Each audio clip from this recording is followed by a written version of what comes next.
Alright, welcome back. We're going to take a look at the latest from Netrunner. Now, I could not get this installed in the latest version of VirtualBox, so I just did a quick recording about 4 or 5 days ago. Let's go ahead and play it back, and we'll see what it looks like. Let's go ahead and hit play there in VLC. Let me full screen this, and there we go. So this is Netrunner 19.1, I do believe, Blackbird. One thing I've noticed about Netrunner over the years, I've tested different versions of Netrunner. They've had, probably for me, the slickest looking version of KDE, or the slickest looking plasma desktop I've come across in all of my tests. These systems from Netrunner always seem a little bit more polished, a little bit better, good looking. In my previous tests, I don't recall having any stability issues. And yeah, and this continues with the latest from Netrunner. This type of desktop, highly customizable. One thing I keep noticing is if you look here, I'm still not seeing a mic input level meter.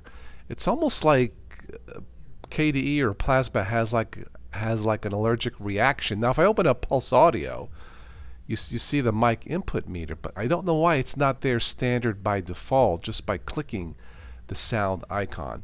Anyway, moving along, this type of desktop, highly customizable. It's not very well documented, so if you are a newbie, this might be a little bit too much for you. Of course, Plasma Desktop's famous for their applets, or not applets, but widgets. As you see here, I just dragged the clock widget onto the screen, and there are many more, calendar and so on and so forth. This one here was a fairly large download, almost 3 gigs, I think, something like that. The start button, or start screen, start menu, again, that's also customizable here, and I'll show you here in a second. Or you have different choices in terms of the start menu. Let's take a look at that. I've noticed at the bottom right of the screen there's like that funny, weird, fuzzy look right there in the right corner. Anyway, let's go ahead and go to alternative launchers. And you can go to this type here, which might be a little bit easier for beginners. We click alternatives, and we'll go to the application menu, click switch.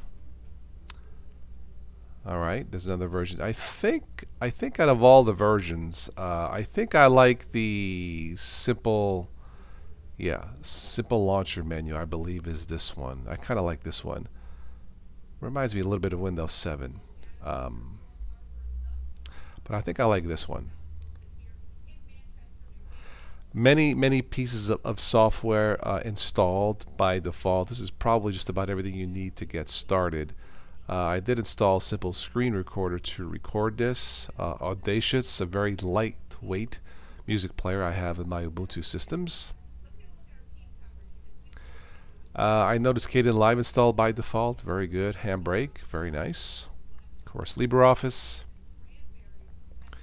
If we go into the settings here, Grub Customizer is usually not something that's installed by default, and at least not in many systems that I have tested. Interesting about that one. Let's see what else we have here. System settings. This one here, I believe the Plasma Tweaks option, I believe, is something new, if I am not mistaken, which is nice. It's nice to have a nice listing, simple listing here to the left, especially for somebody new if they wanted to try this. Cursor theme, colors, and so on.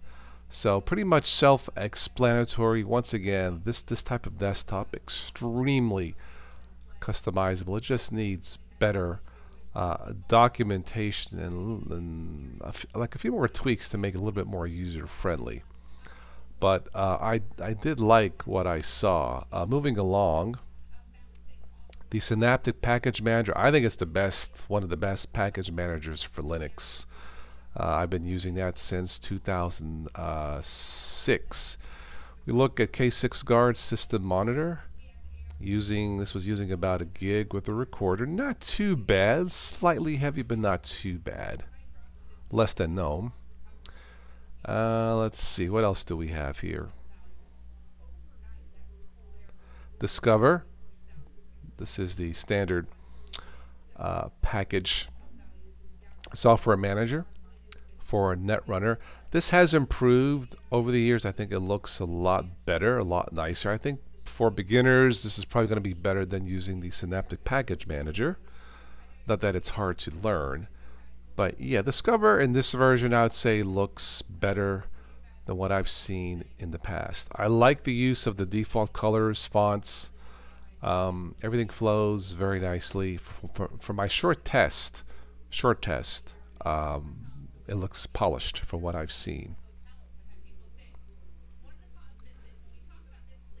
Let's go ahead and go to utilities. I noticed Suzy Studio was installed. VirtualBox is installed. Yeah, Suzy Studio Image Writer was installed by default. Unusual choice. And of course, under web, we have WhatsApp, and Skype is installed by default. Imagine that. HookTube. Oh man, what a name. I won't even go there. But HookTube, really? Okay, so yeah, it's yeah.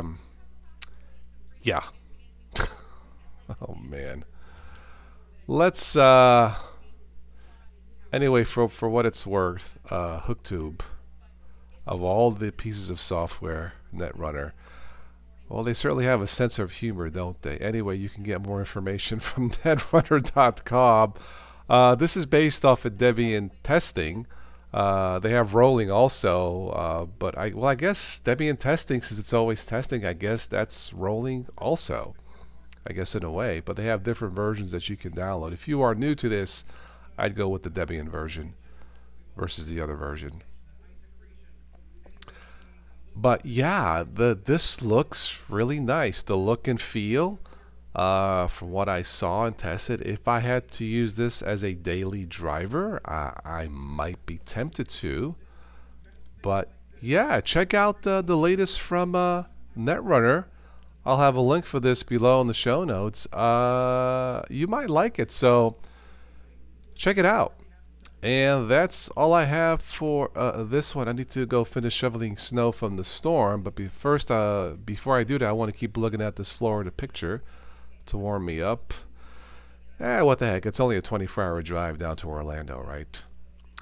All right. I will catch you on the next one. The latest private chat I did solo on the secret of smart TVs is up. Thank you for your support. Just check out the links below in the show notes to the Patreon page, and I will share with you what's up, why smart TVs are cheap. You may not like the reason. Anyway, that's all I have for this one. Thank you for watching and listening. Thank you for almost, 9 years of this channel. I will catch you on the next one. Be safe if you have to drive in this snowstorm. If you live in Florida, you lucky dog. Goodbye.